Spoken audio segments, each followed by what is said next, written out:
పుష్ప 2లో డైలాగ్ చెప్పండి పుష్పలో. Right. Okay, ఇప్పుడు మరి మీ పుష్ప అల్లు అర్జున్ ఇప్పుడు వరకు ఏ టాలీవుడ్లో హీరో కూడా చీర కట్టుకొని ఒక డిఫరెంట్ గెటప్ అనేది ఎవరు వేయలేదు, ఫస్ట్ టైం వేసాడు. ఎలా అనిపిస్తుంది? బాగుంది, కొంచెం డిఫరెంట్ ఉంది. మరి 2 పాటలు వచ్చినాయి, ఎలా అనిపిస్తున్నాయి? పాటలు కూడా చాలా మంది చూశారు, మీరు చూసే ఉంటారు, ఎలా అనిపిస్తుంది? బాగున్నాయి. మరి సాంగ్స్ డిఫరెంట్ ఉన్నాయి. పుష్ప 2 కలెక్షన్ ఎంత ఎక్స్పెక్ట్ చేస్తున్నారు? అంటే ఇప్పుడు ఏ సినిమా వచ్చినా మినిమం 1000 కోట్లు అంటున్నారు, మీరైతే ఎంత వస్తుంది అనుకుంటున్నారు? 2000 కోట్లు వస్తుంది. 2000 కోట్లు పక్కా.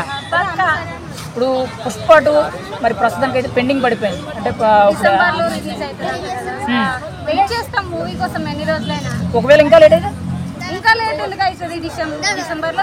డిసెంబర్లో యాక్చువల్లీ ముందు ఆగస్ట్ అన్నారు, ఆగస్ట్ నుంచి డిసెంబర్కి వెళ్ళింది. డిసెంబర్లోకి వెళ్ళిన తర్వాత మళ్ళీ ఇంకా పోస్ట్ పోన్ అయితే అప్పుడు ఏం చేస్తారు? నెక్స్ట్ ఇయర్ రిలీజ్ అయినా చూస్తాం కదా. అది అంటే ఎప్పటికైనా మీరు వెయిట్ చేస్తారా? ఎందుకు అంతలా వెయిట్ చేయడం పుష్ప 2 కోసం? నాకు ఇష్టం అల్లు అర్జున్, అందుకే అల్లు అర్జున్.